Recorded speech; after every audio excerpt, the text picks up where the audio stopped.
If you could travel in time 5, 10 years ahead from now, and you could see yourself that you made it, that business growth, that level, that personal transformation which you're looking for, you're going through, you made it. Good. Having that information, now you come back where you are right now. Would that change the way you feel, think, and act? Of course it will. Because whatever you're going through, you have the reassurance. I will make it. I will get there. With that being said, that means that if we doubt and worry because we don't have that reassurance from the future, that actually slows us down. Because if we knew it, we could save so much time not worrying, stressing, in anger, in blaming others, in overthinking, in overfeeling, and most dangerously, blaming ourselves.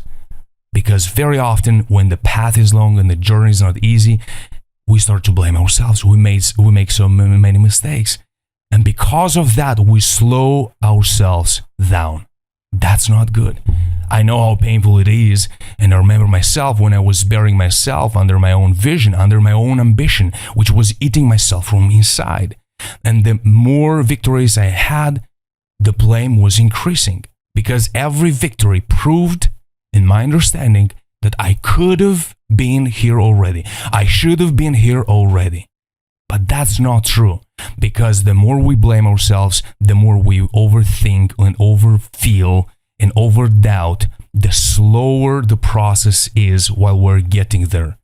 And if we could set our mind and organize our thoughts and feeling in such a way as we knew that eventually we will make it, that saves us so much time, because then we start to act out of power, out of confidence, out of trust, rather than spending energy and blaming ourselves, and sometimes even more dangerously blaming others. So during this masterclass, I will teach you 3 things, 3 perspectives which are going to change your life so that you get out of that self-pity and you stop blaming yourself that you're slow, that you're not fast enough, that you're not smart enough, and that you should have already been there wherever you are going. All right, so if you're going to take notes, this is going to be amazing because you're going to remember it.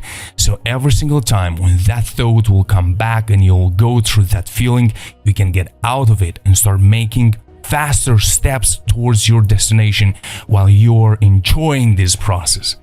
And you might say, that sounds too fantastic. It's hard, it should be hard. Partially is true, but sometimes we make it harder without even knowing it. So, let's imagine this. This is you. This is Johnny. And Johnny is good. Johnny has something, is enjoying his life. And at a certain point in his life, Johnny starts to desire something more. Johnny wants something bigger. So Johnny says, I want also to have this, which would be, for example, 100,000 in your business. Or maybe you already have it. So he was like, I want to become a millionaire.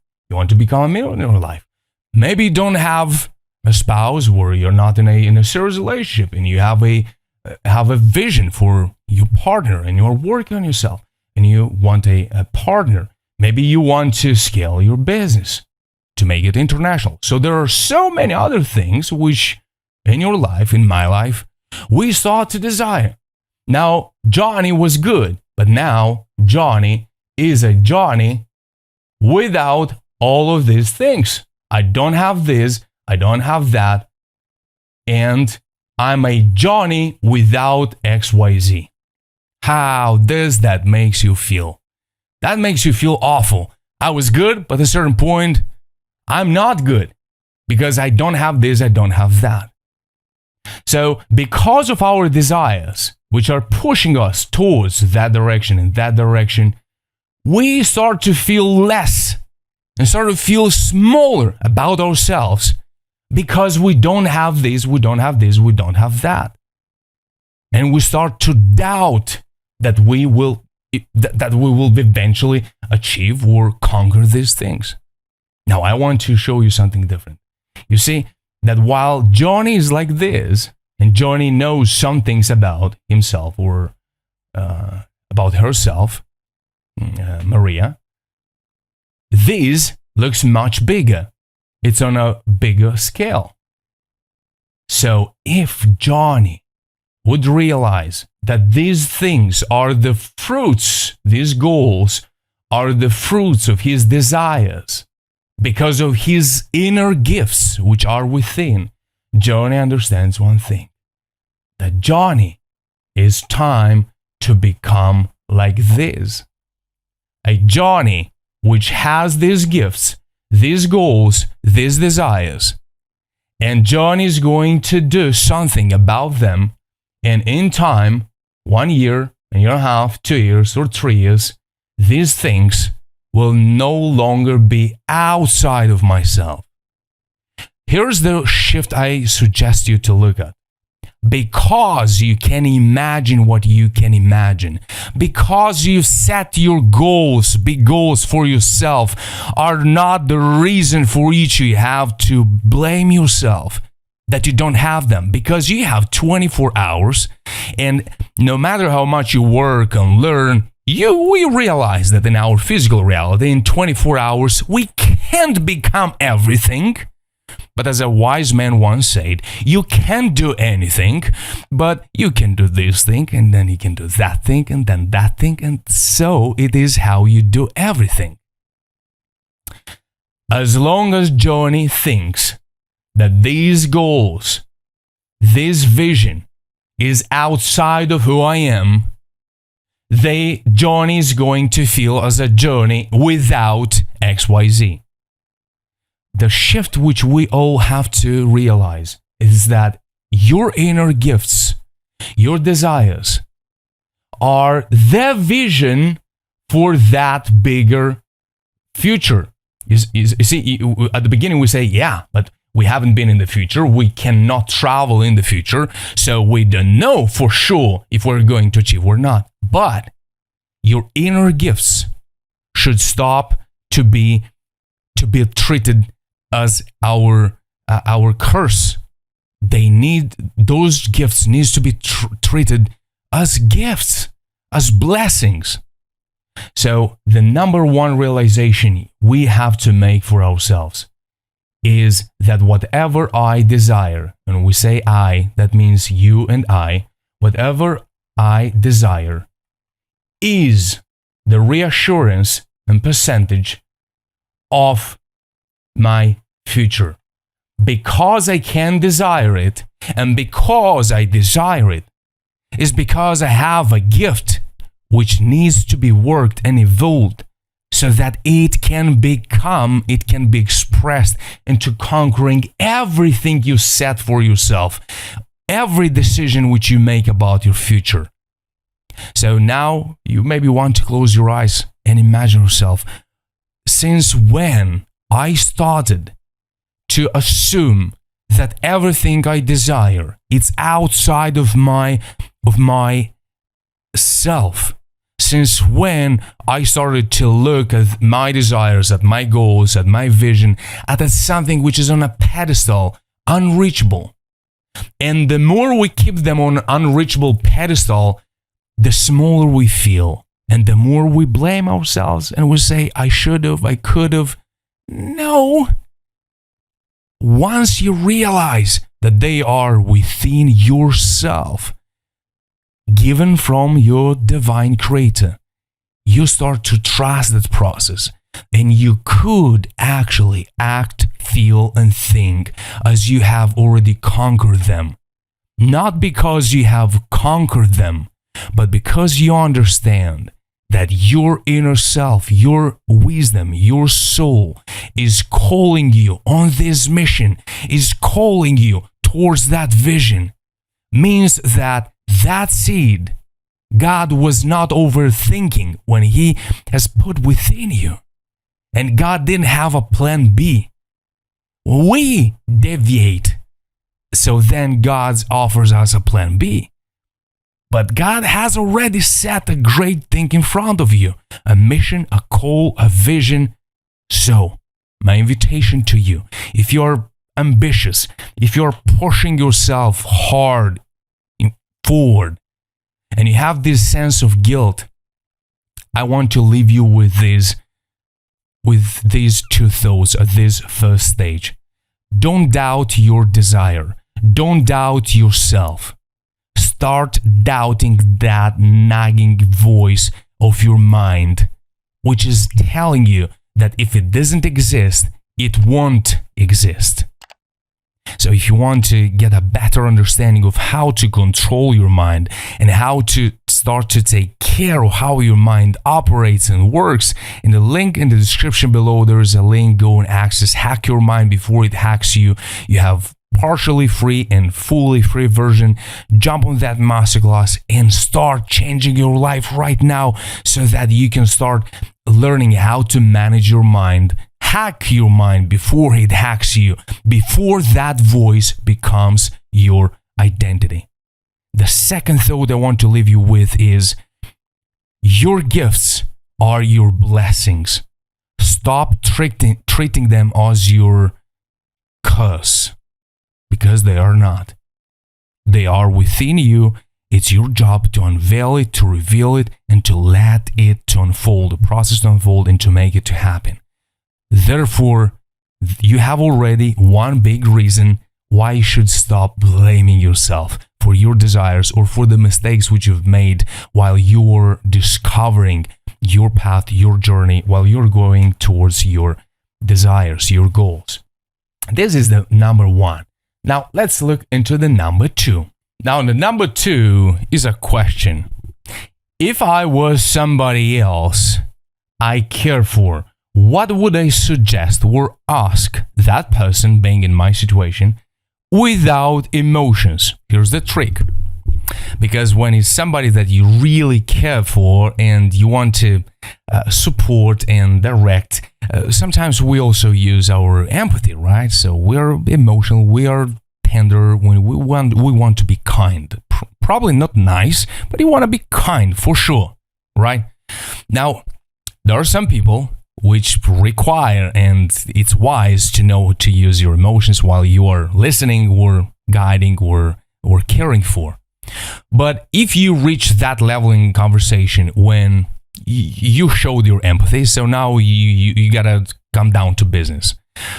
What would be the questions, or what would you suggest for someone that you care for? Not someone that you hate, not someone that you want to beat down, not someone, which hopefully you don't have anybody like this, but someone that you care for. Because you can observe one thing, that sometimes if you listen to the voice which is telling you that you are not good enough and that you are not smart enough and that you should have been already farther or faster to get where you want to get, you would realize one thing. If you could record that voice down, you'd see that that's not a voice which do care for you. That is a voice which is criticizing you, is a voice which you probably heard from when you were a child, or maybe yesterday, or maybe an hour ago from someone close to you, or you heard it from someone which maybe is not close to you, but that person said something which hit the spot in your identity, something which you doubt a lot about yourself. And that word, that sentence, hit that spot and get attached to it. And now you're like, oh my God, I have a parasite in my identity, but you're not aware of that parasite. So it starts to with that little voice, and that becomes louder and louder and louder. The point here is, if the goal was not to push myself forward while you're going through this blaming yourself and you feel that you're not enough, if the goal was not to push yourself forward, if the goal was not to how to go to the next stage or to the next goal, if the goal was to show care towards myself without being too emotional, what would I suggest? What would I ask? Because here's the point. Whatever you put within yourself, you put respect, respect you get out. When you respect yourself, you start respecting others. When you care about your mindset and you are aware of the voices which you listen to, voluntarily or involuntarily, you start to be very careful what others' mindset situation is. How do they treat you? What are the words or the directions or the values that they bring towards you, or how do they treat themselves? You start to spot those moments and you start to realize, oh, that person probably is feeling like this or like that because I know how it feels. Now, if you start to care about your mindset, if you start to focus on building wealth, you start to understand and align your actions in such a way that they lead towards that goal, towards that value of your life. If you put in yourself blame, and hate, that's what you're gonna get out. You're gonna get blame and hate. And whatever you do is never going to be enough to shut that voice down. Because that's what you feed your mind with. Of course, that's what you get. And most often, all those things are connected to an emotion. An emotion when you feel respected or disrespected. An emotion which you felt when you started to mistreat or to not take care of your mindset. Or when you started to understand that the goals towards the wealth which you want to build are too far, and you've built that emotion.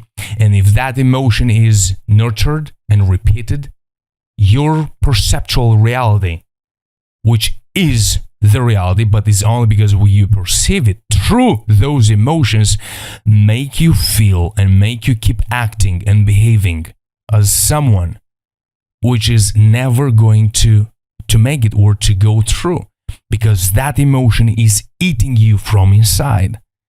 So I'm going to leave in the description below a full masterclass on emotional intelligence so that you can go and solve that dynamic. How does a human body works? How does a human mind works? Every single day, I help entrepreneurs which have those expectations of themselves, which are so crazy, so hard. They are so self-destructive that put them on this roller coaster, on this wheel of blame, because nothing is satisfying, because never anything is enough. And no matter how much I achieve and conquer and do, I always feel that something I'm doing wrong, that I didn't grow enough, I didn't do enough, and something is out there which I'm missing, and I'm a loser. Even if the signs in front of you and behind you are that you have already made your moves, you have already made steps, you're much farther in the game. So I'm speaking to you now, which in the ideal situation, you build your business, so you have an offer, you already have something, the cash flow is already coming in, but you've made it to this point at the cost of your peace, at the cost of your self-respect, at the cost of your inner confidence. And now you're looking forward and you say, I would like to, but I'm so afraid to take risks because I know how fast I can make a mistake or another. And the more we doubt ourselves, the more we blame ourselves, the more mistakes we actually make. But when we go in our power mode, when we go in our house of wisdom, in our inner self, things get much more aligned, much clearer, so that you can start to build on confidence and you're conquering your bigger goals, your bigger dream, which is in front of you. That is not an option. That is mandatory. Because nobody got to success being extremely focused on what they're not good at and being extremely focused on their weaknesses, justifying it with high standards. A high standard is, I know what works, I know these are my strengths, I know these are the best skills which I'm good at, I'm gonna leverage them, I'm going to use them, so then I'm going to set a high standard so that all these values can grow, serve my life and the society and the people and the world around you. That is the key. That's why you don't have any other option. So if you struggle with your emotions and you suppress them because you have these high expectations of yourself, unhuman very often, go and watch it. This is going to change the way the relationship you have with your emotions. All right. Number 3. So the number 2 is clear. Treat yourself as you are somebody you care for and not somebody which you almost hate because it's not good at XYZ. Make this change and ask yourself, what would I suggest to someone which I do really care for? What would I suggest? What would I ask? And put the emotional empathy aside, because if you put the emotional, then it ends at the empathy. So yes, you have to empathize with yourself. Yeah, maybe it was hard, but let's not go into that direction. So keep yourself rational while you're asking this question. And then your emotions are going to calm down. Your emotions of blame are going to balance themselves because of your shift in your identity. The number three stage or shift, which I'm suggesting to you to apply, to test it out and enjoy the transformation, because it will. Number 3, it's very connected to the number 2. The feeling of blame is very, very connected with a very high expectation. Now, we have to get clear on this expectation, because we do have expectations and we should have expectations. But when this high expectation is extremely, crazily high, then our ego comes in play. And our ego tells you, oh my God, it is going to be so hard. Nobody can do it. You are only on this path. And your ego pushes you towards self-pity.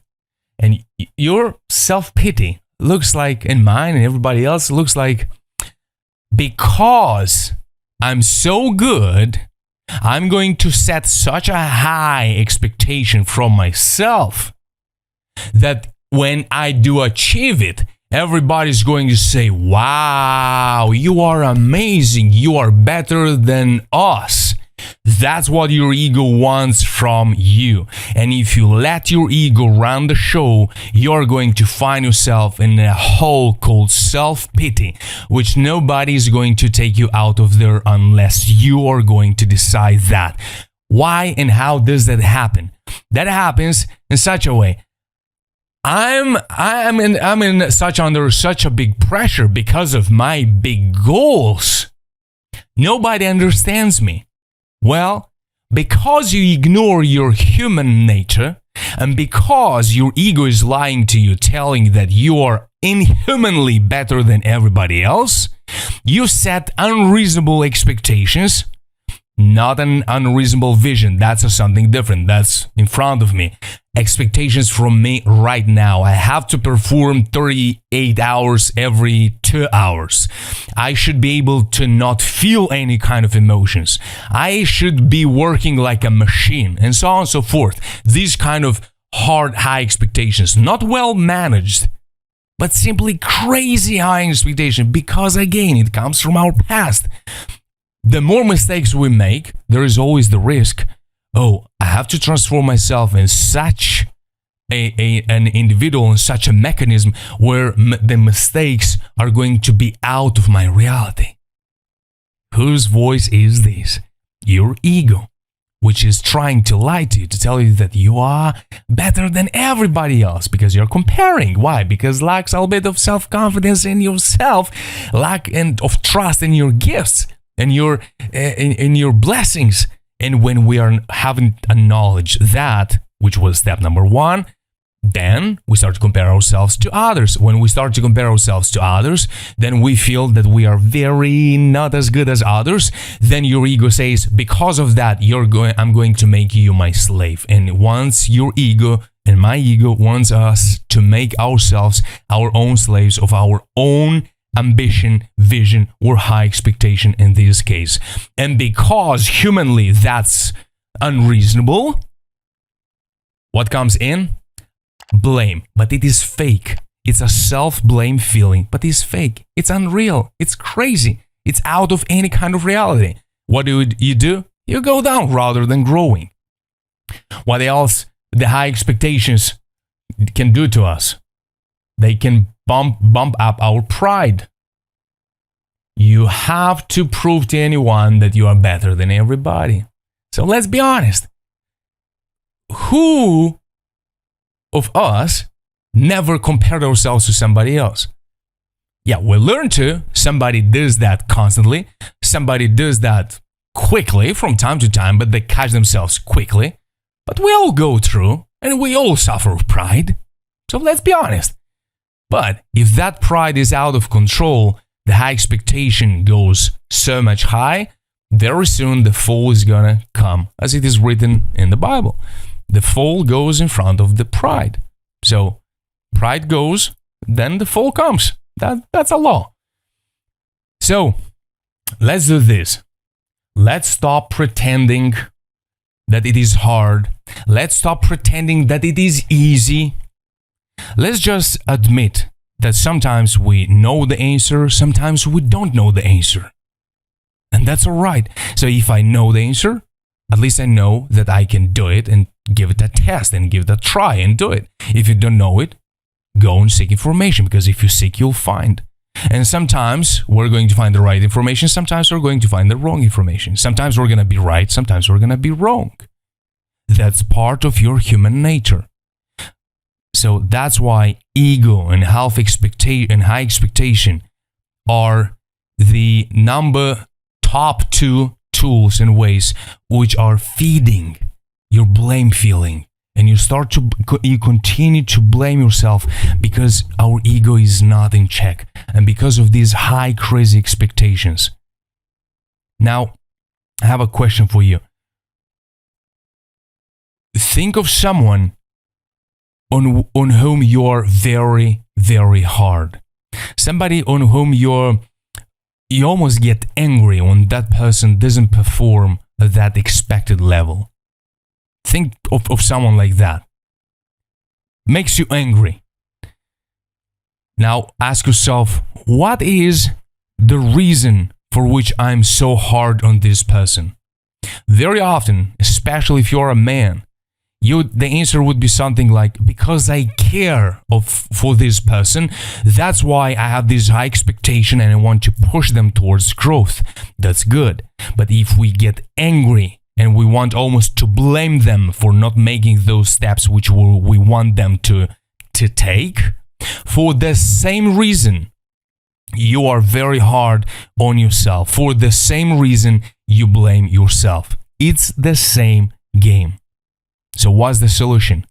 You have to make the difference when you have to push and when you have to show a better vision, when you have to direct and when it's time to help the individual in front of you to become more self-aware, more self-confident, to believe their creativity, their skills, their gifts. So there is time and there is time. Now, how to make the difference between self-management and self-leadership? Here's the solution. The self-management is putting the right puzzle, the right piece of the puzzle in the right place. This needs to be here, this needs to be there. And that's all true. Self-leadership is knowing what is the puzzle I want to build. What missing pieces I can also go without them so that I can get the bigger picture done. When it's time to be nitty-gritty to the detail and when it's time to jump forward. That can only help self-leadership. What is self-leadership? The self-leadership is the ability to have these three big domains clear for yourself. That's the self-discovery. So that's the identity. That's the self-belief, self-confidence, self-image, the whole self-domain, the self-ideal, the whole self-domain. That's understanding your human nature, the basics, the fundamentals.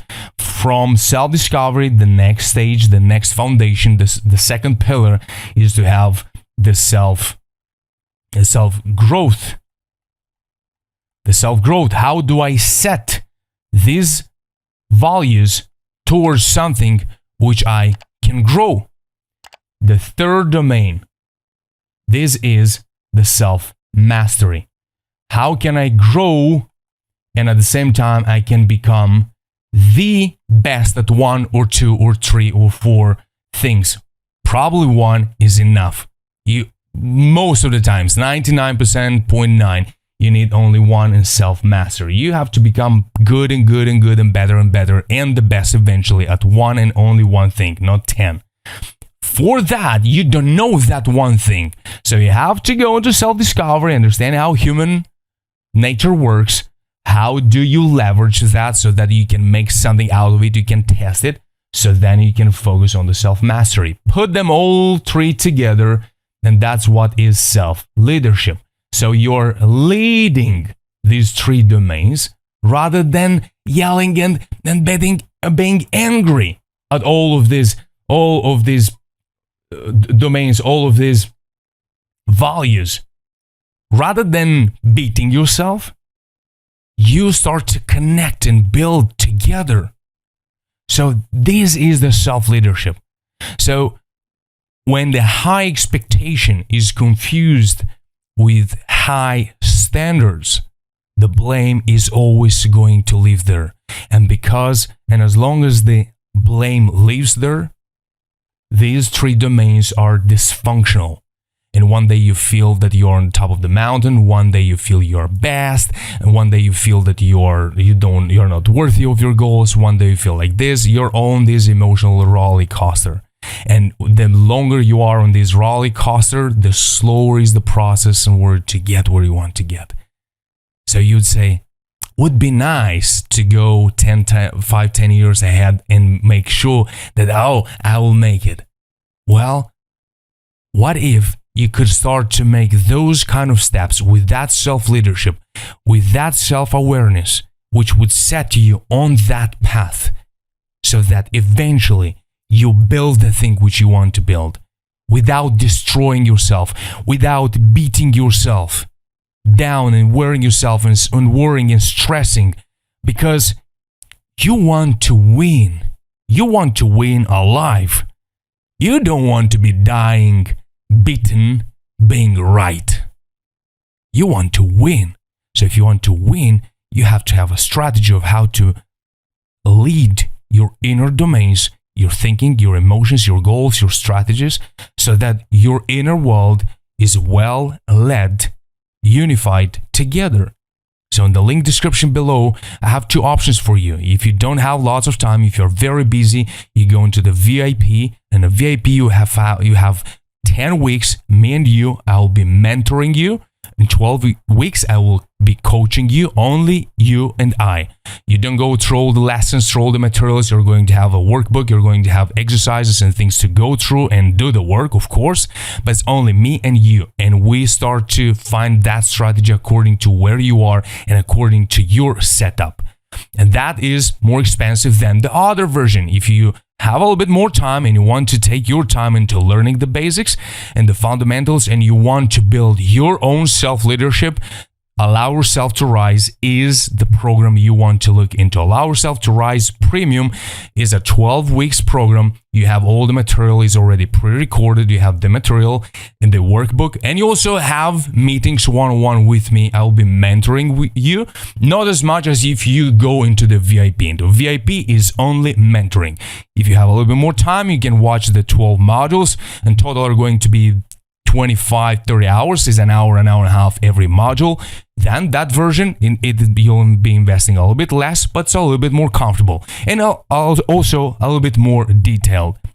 The main focus of Allow Yourself to Rise is for you to build your self-leadership so that you can know how to manage these feelings, so that you start to manage your thinking, your strategies, so that you don't slow yourself down on your way towards your vision.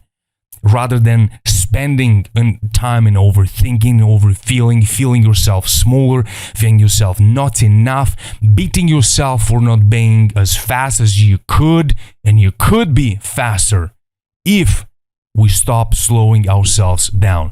So whomever is your name, which I used right in the beginning, the name Johnny, whatever is your name, so that your reality is not Johnny or Anthony without, but it is a Johnny who becomes and integrates that vision, that goals, those thoughts into your identity so that you can start to put them to work, aligning them with your vision so that you can get to that level which you are looking and is in front of you.